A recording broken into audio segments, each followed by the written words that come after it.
How do you lovely lot? Hope you're all alright out there. Welcome to part 3 of my Lady Loki project. Big hello to all my new subscribers. I've had a few new ones since I started this series, so hello. Thanks for subscribing and checking out my work. So in the last video we did the upper torso.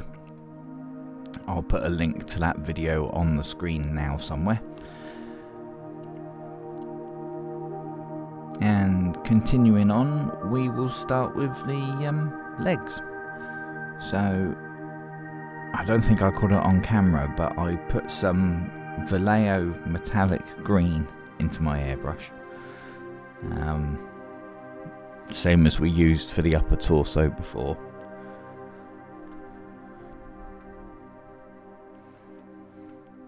And for this I'm using a Harder and Steenbeck Evolution AL Plus airbrush.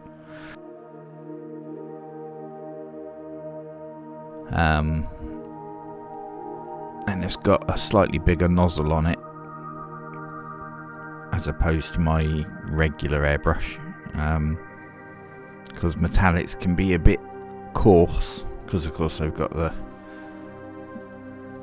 metallics in them. They can be a bit chunky, so a larger nozzle airbrush will help spray it. And the reason why I'm spraying it is because you get a much smoother finish as opposed to using a hairy brush for it. So I'm just going through coating the scaly bits of her outfit with this Vallejo metallic green.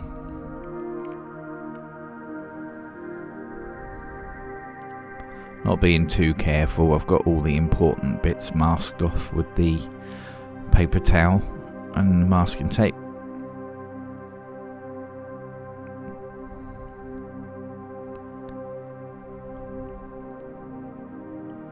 So that's that bit done. Then got the Vallejo Candy Racing Green to darken that up a bit, because it is quite a light green.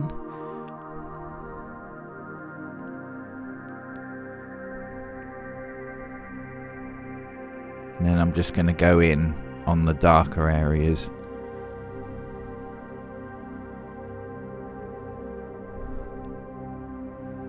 And just darken it down a bit. But because it's a candy, it will be transparent, so it will keep the reflective qualities of the metallic paint. If you just used a regular dark green paint, then it would cover up the reflective qualities of the metallic and it would end up looking a bit dull. And I wanted it to have that sheen as you move around the model, and the light hits it from different angles. I wanted to keep that metallic shine. So candy paints and inks that are true transparent, they're the way to go over metallics.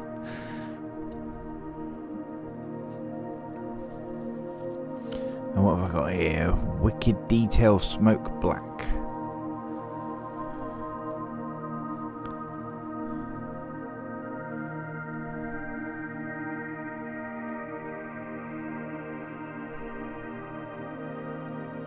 So what I've done with this paint is I've watered it down a hell of a lot, like 10 to 1 part paint, 10 parts water. And I'm just painting it over the top of those scales. And as you can see, it's where it's so runny, it's just going in the little recesses. It's not covering up the rest of the paint, because of course then it would go horrible and dark, and like I say, it would lose all its reflective qualities. So where it's so watered down, it's almost like a glaze. It's just going in those little nooks and crannies just to provide a little bit of a tonal separation. I'm just using a heat gun to dry it off a bit. Hairdryer would be better. These heat guns are they're a bit powerful. You have to be really careful not to use too much heat. But you don't have to do that. You could use the air from the airbrush. Just be careful you don't blow the paint around too much.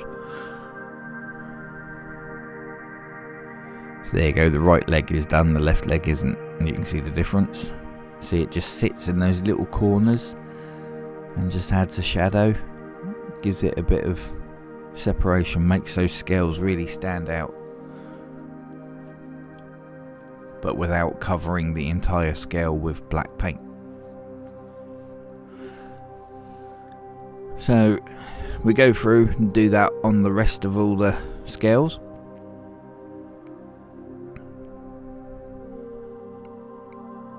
And I go off camera again, because I'm good like that. You'll be pleased to know I've been rigging up a new camera setup, so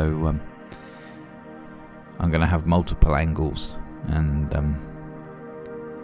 I shouldn't keep falling off the edge of the camera like that when my arm gets tired, because I was just using a camcorder to record this.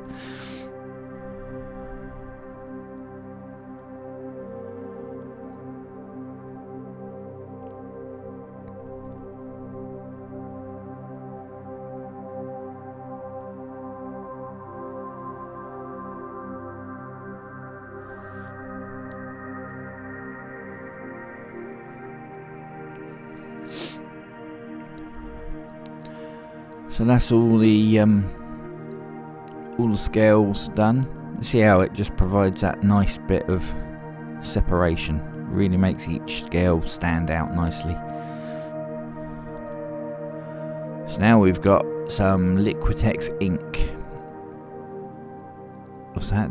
Dioxazine purple? It's a dark purple. But where it's an ink, it's a true transparent. So like I say, we're going to keep that metallic reflectiveness of the metallic green.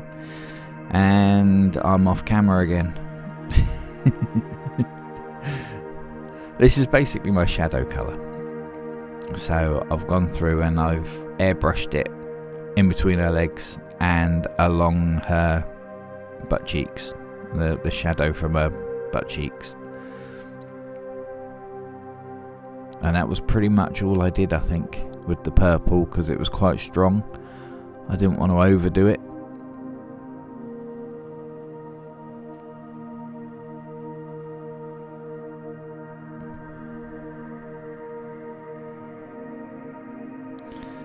Oh yeah, and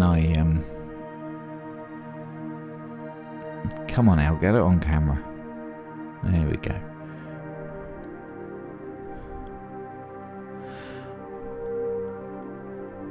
So now I've got the black primer again, but I've watered it down about 50-50, and I'm just going through and making the black parts black again.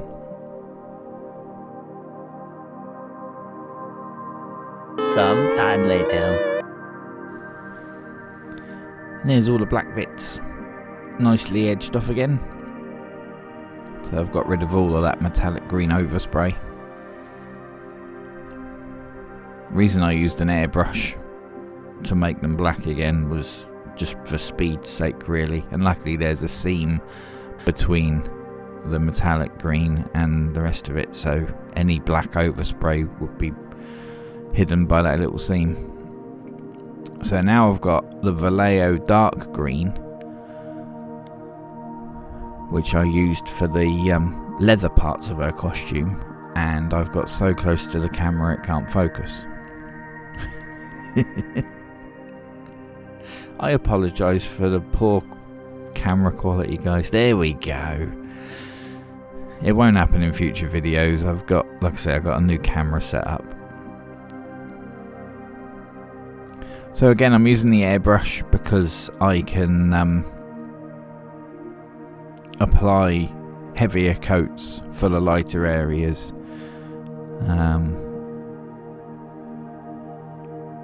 And and a lighter coat for the darker areas to keep that black primer showing through a bit. Plus I find it quicker than a hairy brush, and you get a smoother result. Doesn't show up as much with these types of paint, the old brush marks. It really shows up with the metallics, but it's not too bad with this. But yeah, I'm an airbrush guy, so I'll use an airbrush wherever I can.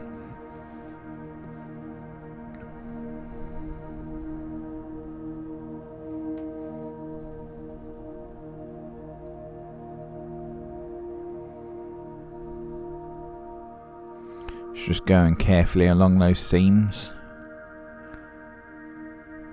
And there we go, that's the dark green done. You can see some bits I've left the black primer showing through a bit more, just to add some shadow. And then for the lighter parts, we've got Vallejo Basic Green. This is going to be our light tone on those leather parts. Not too much, so there's obviously her kneecap. You can just see the spray there on the top of the knee and on the bottom part of the knee.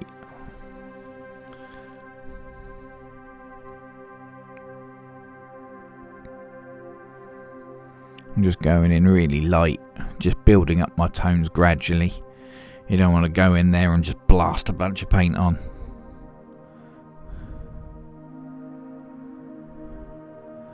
And a little bit going down her shin, continuing up the knee, and then like fading it out as it goes up onto her upper thigh. Then of course there's going to be a bit of the upper thigh that catches the light. So just doing a lighter area all the way up the thigh.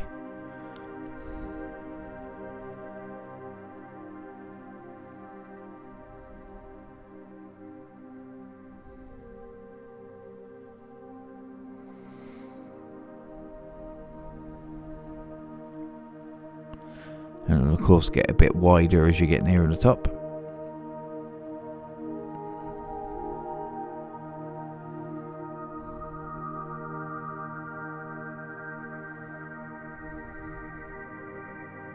There you go.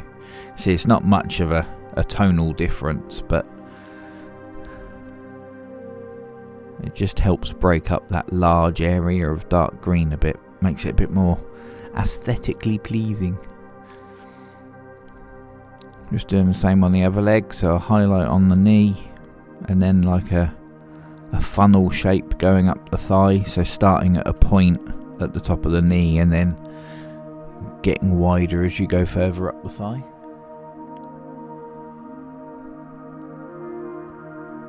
And then we've got the calf muscle, so just putting in a little highlight on the calf muscle there. Not too much though, because most of the calf muscle is covered by those scaly bits, so only a bit like, there we go.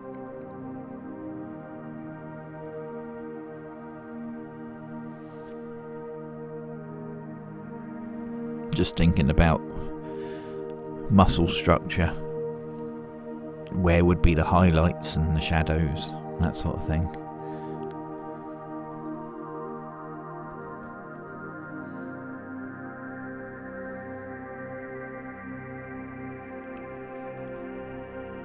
So I've unmasked the upper torso bit.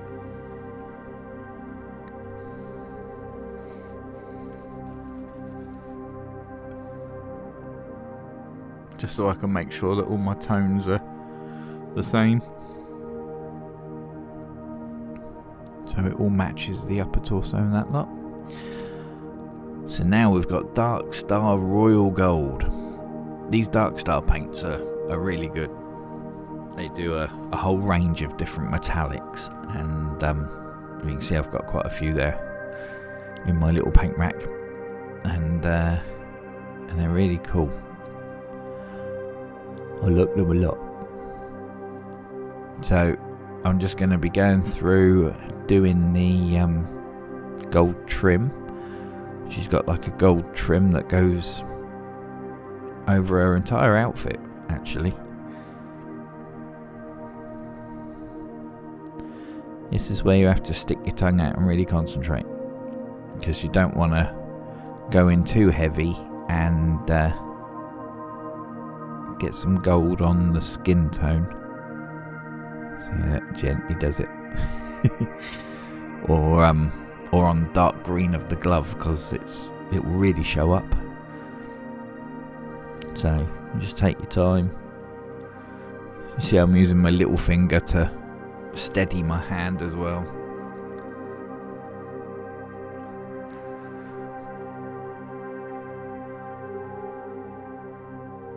So just rest my little finger on the model, and that helps steady my hand.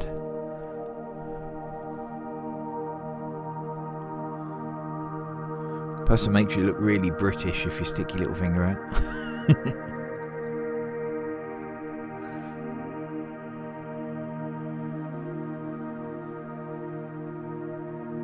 So let's speed that up, because I think this bit took me hours.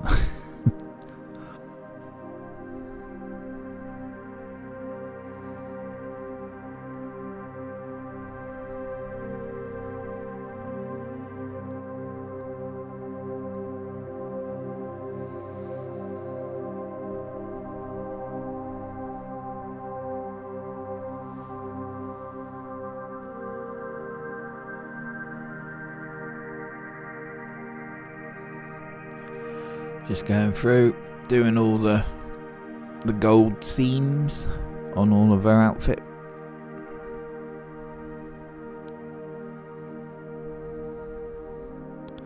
I've also painted the gold discs on her belt, the gold ends, and you see there's that pattern detail in her belt. So I've gone through and very carefully painted that gold as well. So now we've got some sepia. This is what I'm going to use for the belt. Luckily I've got a wide flat brush for this. You'll see why in a minute. Luckily the pattern on the belt was actually modelled into the model. It's like recessed into the surface. So I've gone in and painted the gold, but of course it's so small and fine that there are spots where I've gone outside the lines, sort of thing. So now with this wide flat brush, you see I've got it at a very flat angle. It's quite a steep angle, it's quite flat to the surface. I haven't got a lot of paint on the brush, and I'm just using like a sideways stroke, almost like dry brushing, and all that's doing is painting the higher surface of the model with the paint, leaving the recessed parts that are currently gold intact. So it's just a quick way of being able to paint the belt quickly, but still leaving the gold recessed areas.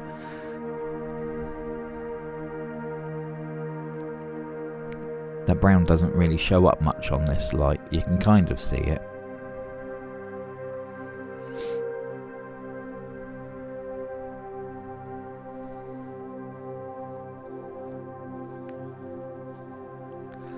I go a little bit heavier in a couple of places.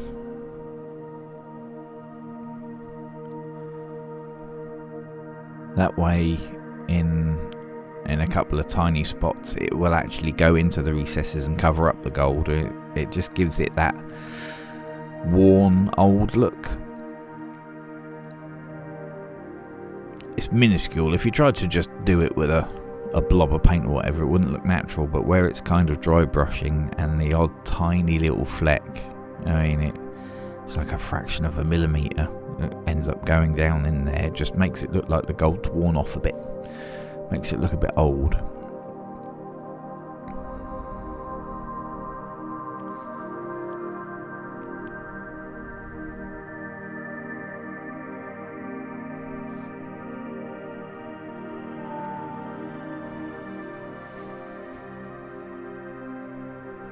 So dilled all over the belt with that, and then we've got raw sienna, which is a lighter brown.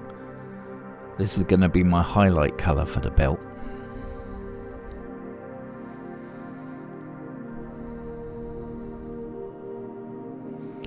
And I've got a small dry brush here, the Artist Opus Series D. Now I'm about to make a huge error here. I'm about to pick the model up, and can you see something that I've done? Here it goes.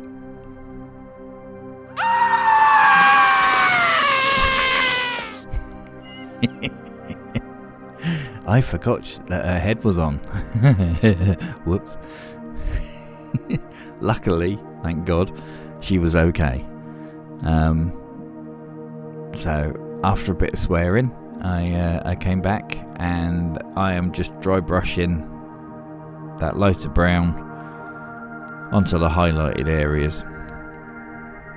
I've switched to dry brushing now because I don't want it to cover up any of that gold detail. And it's quite a light brown compared to the darker one, so I'm just going in nice and light. Don't want to go too heavy with this one.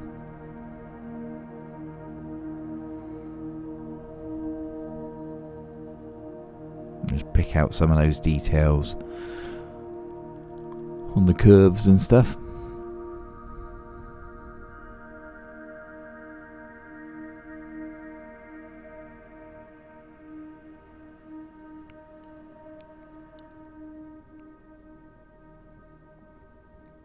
Quick swig of my tea, all very important.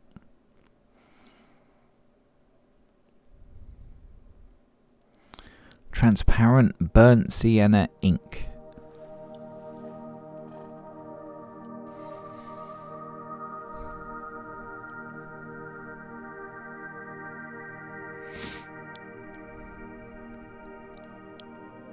This is my my way of adding some interest to the gold parts. Again, I'm using an ink over a transparent to retain that metallic shininess, but just going over the gold with this just makes it pop and can add a bit of shade, a bit of shadow. It can also, where it's really runny, it can run into any details and stuff. There you go, look. Just makes the gold really pop, adds a bit of shading to it. For very little effort, basically. So we'll go through and paint all those discs with this as well. I don't know what to call them, I guess they're discs.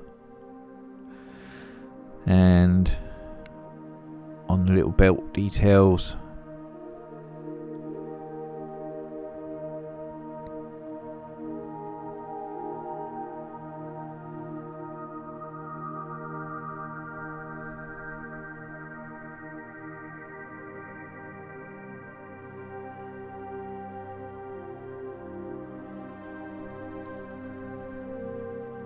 you see, I'm not being particularly careful with it.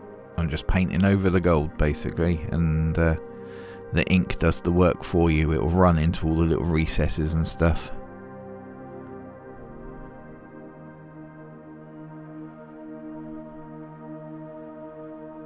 And I decided I really liked the way it looked, so I did it over all of the gold bits, even the seams on her outfit.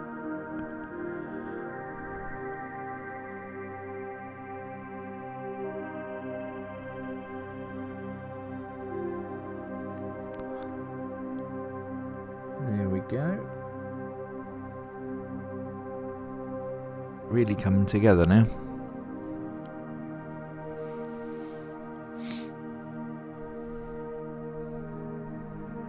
So just left that for a few minutes to dry while I made another cup of tea.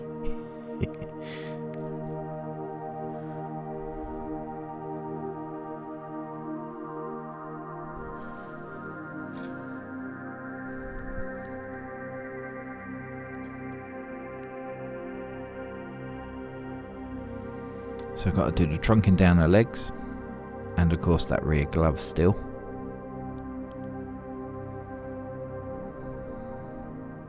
Trunking seams, trunking the gold twiddly bits down her legs.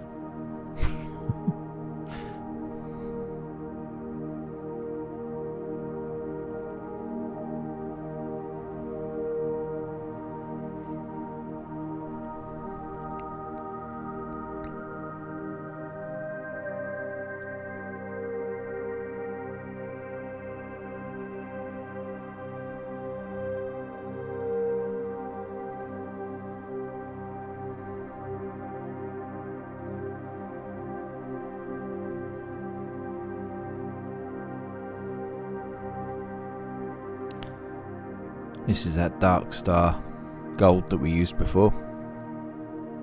Like I say, I really like the Dark Star paints. They do some cracking colours. Highly recommend checking them out. You get good coverage straight off the bat.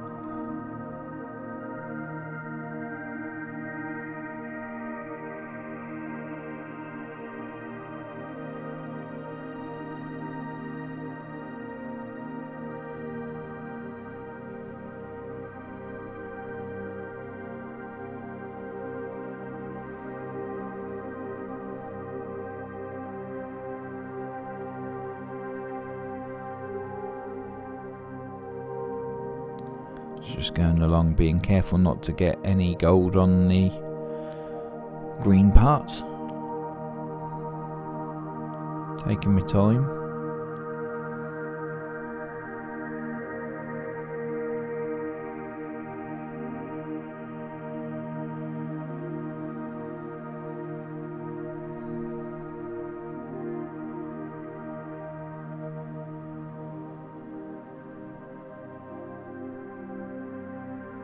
Some time later.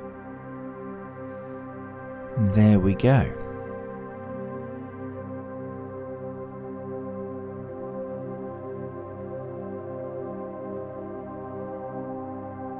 So now I've masked off all of the upper part, we're going to do her boots. So I've just used some kitchen roll, some paper towel, stuck a bit of masking tape along the edge. Sort of like 50-50, so half on the edge of the paper towel and half off, and then you can just mask off parts nice and quickly. Now I've got the Vallejo Sepia. This is going to be my leather colour. Remember we used it on the belt. I'm just going to colour the whole boot with this brown using the airbrush. I've got my Iwata custom micron. Is it a CMSB? I think it is. Just because it's the closest airbrush I had to hand. We're not doing any detail work or anything with this, so any airbrush will do for this bit.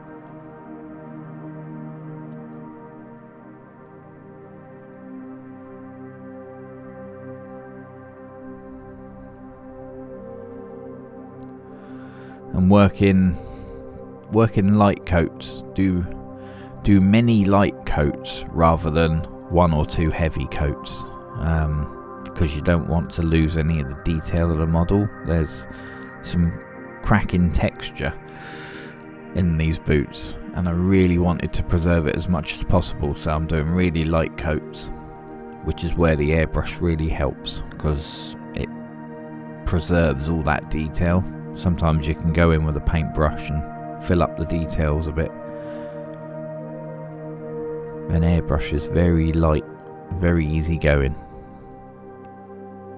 very forgiving.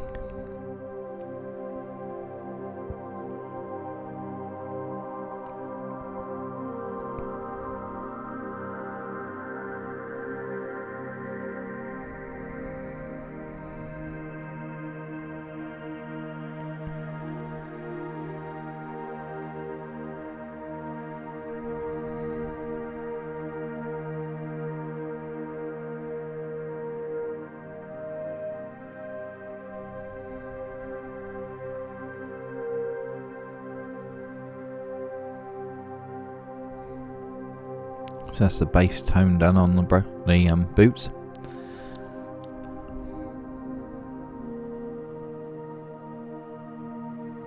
You can see I've put her head way out of the way now. Can't believe I left that on.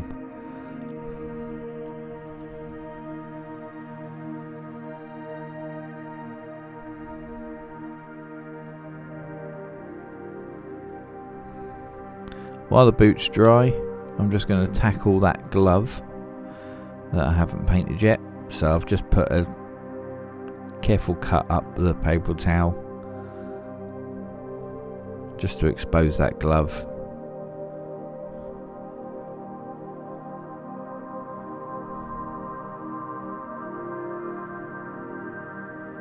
I'm making sure the rest of the model is still masked off.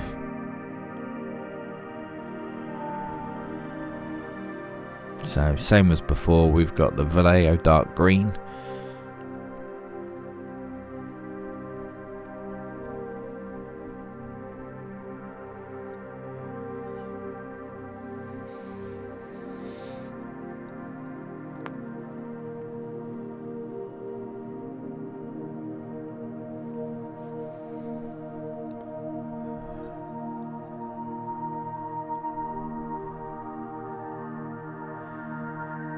And then the Vallejo basic green for the highlights.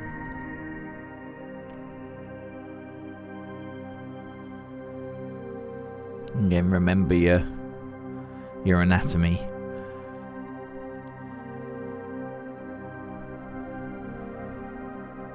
So there'll be a highlight right on the elbow. Think about where your light source is coming from. So on the side of the hand there, on the elbow, will be highlights.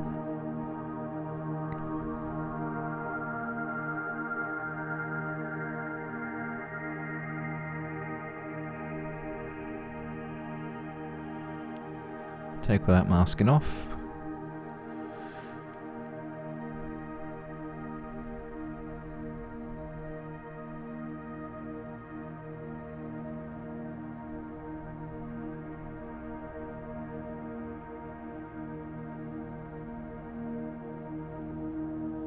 Just inspect it, see it's all going the way we want it to go. It's all looking cohesive and tied together and stuff. So Vallejo dark ochre.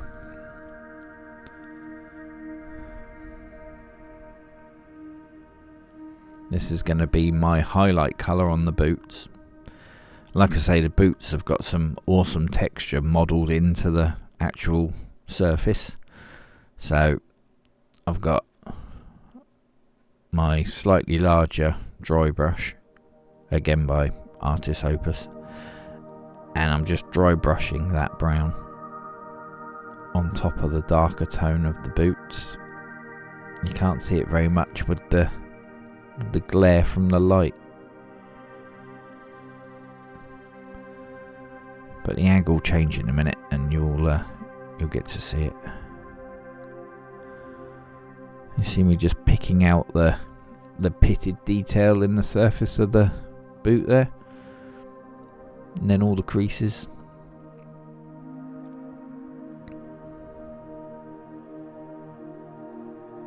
It's a gorgeous sculpt, this.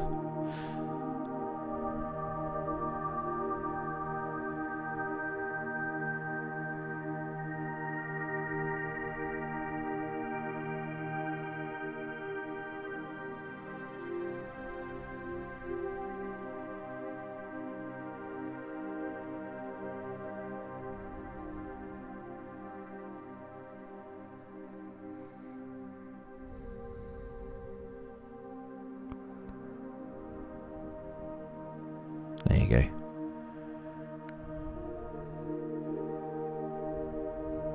It's going in a bit heavier in a couple of places.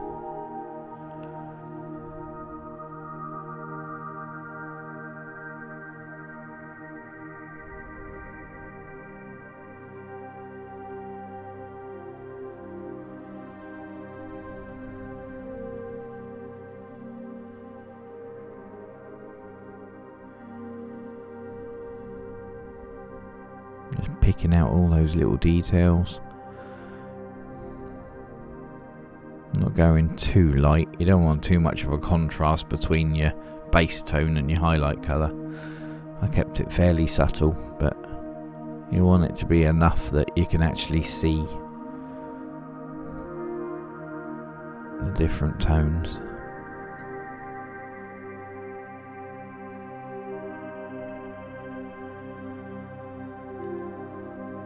So I'm using different direction strokes. You see on like the creases in the leather, I pretty much just use a downstroke, and then to bring out the texture in the leather I use an up and down stroke.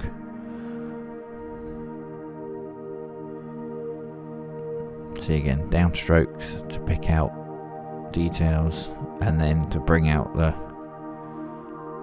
texture I tend to use an up and down stroke.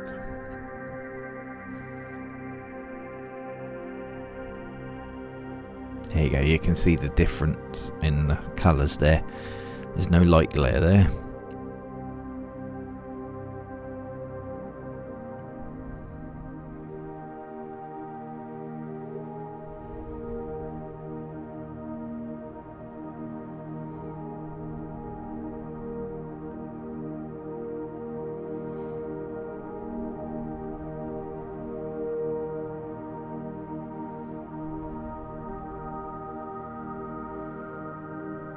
There we go.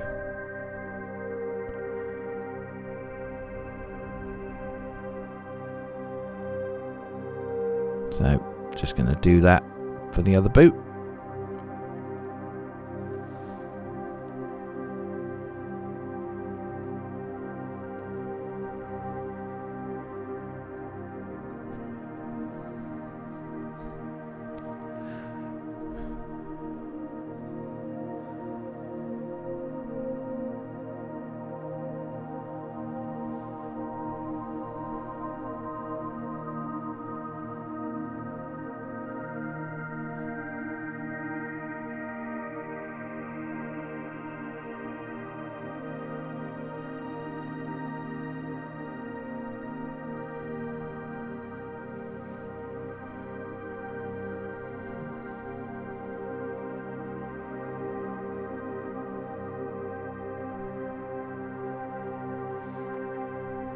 Back in with the Dark Star Royal Gold. Pick out all those little details on the boots. There's no point doing this bit before because of course you would have gone over it as you were dry brushing, so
Put some new tunes on. Always an important task.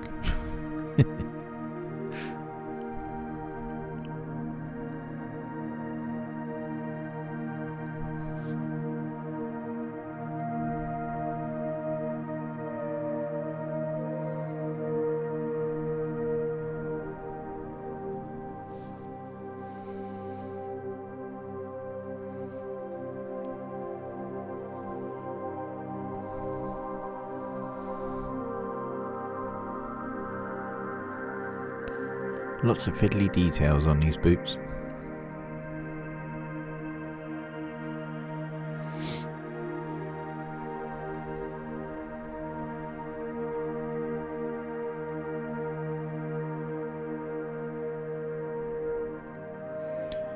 I was toying with the idea of doing she's got like straps that go around the back of the boot, around the calf muscle. I was toying with doing them gold, but looking at them, I thought it was just going to be too much gold. See them there? Those straps there. I wanted to do something with those, but gold I think would have been too much. So you'll see what I do with them in a minute. I got the transparent burnt sienna. Same as before, going over all the gold bits to add a bit of shade and just makes the gold pop, I think.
So there we go, that's all the gold bits tinted down with the brown ink.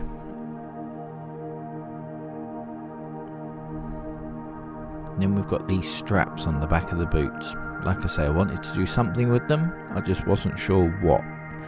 And I figured gold would be too much gold then.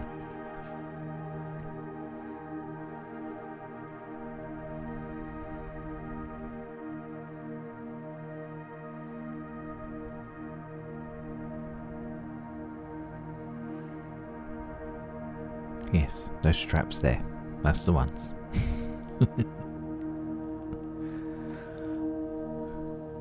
So I decided to make them green. So I've got the dark green that I used for the leather on her suit. And these straps have got like 3 bands to them. There's a thick centre part and then there's a thin bit, like a thin strip, top and bottom. I thought about doing the strip at the top and bottom in gold, but again I thought it would be too much, it would be too overpowering, so I just went with painting the middle strip, the wider one, in the dark green from the rest of her outfit. So speed that bit up.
There you go.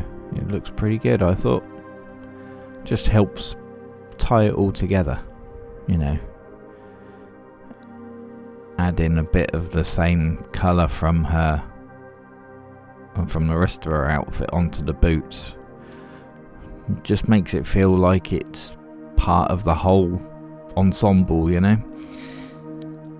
rather than it being suit and boots and they're very separate things. You know, it just helps tie it all together using the same kind of colours.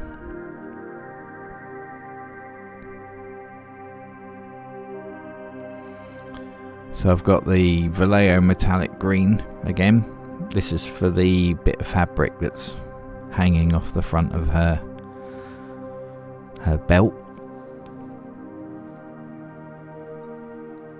She's just spraying this with that metallic green. Again, spraying it with the airbrush gives you a much smoother finish.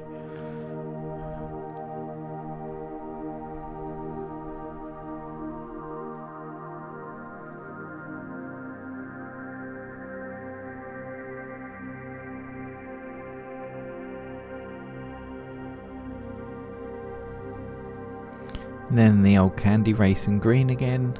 I'm just duplicating what I did on the scaly part of her costume basically. This bit of fabric kind of follows the flow of the scales on her outfit on her upper torso. So I figured we'd make it the same colour as those. I did toy with the idea of making it a different colour because it's fabric, it's not scales, but I didn't think it would look right, so as it was like following the line of the scales down from her chest down from her belly and then continuing down, I figured we'd make it the same colour as the scales. So that's the candy green done. Now I'm using a mix of that dioxazine purple and candy green. About 50-50 mix. And I'm just going to do the shadows. I didn't want to use just the straight purple like I did before because this is like a smooth flat surface and I thought just the purple would be a bit too strong. So I mixed it with the candy green just to tone it down a bit.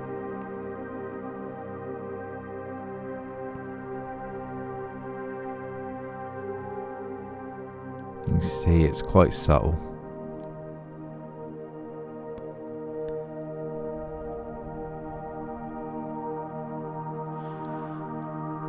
But where we're using a candy and an ink, we are retaining the metallic qualities of the paint underneath.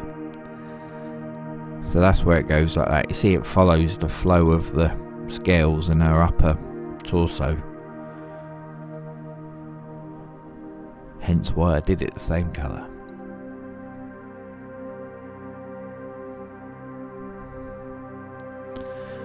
Then I'm just going with that same purple and candy green mix just to darken up some areas. So under her chest, under her belly on the ribs, and where her belly disappears into the belt. And there we go. I think we'll call it here for this video because we are at about 50 minutes long. So if you've stayed with me for this long, well done. If I had a gold star, you would get one. Yeah, so we'll call it there for this one. The next video we're going to do the base. Would you believe I've still got 9 hours of video to edit up for this? So I was hoping this would be the last part, but there'll be one more for the base and that lot. So don't forget to like, subscribe, hit me up with any comments or anything. Hit that bell to get notified when I upload a new video. Take care, and I will see you on the next one. Cheers.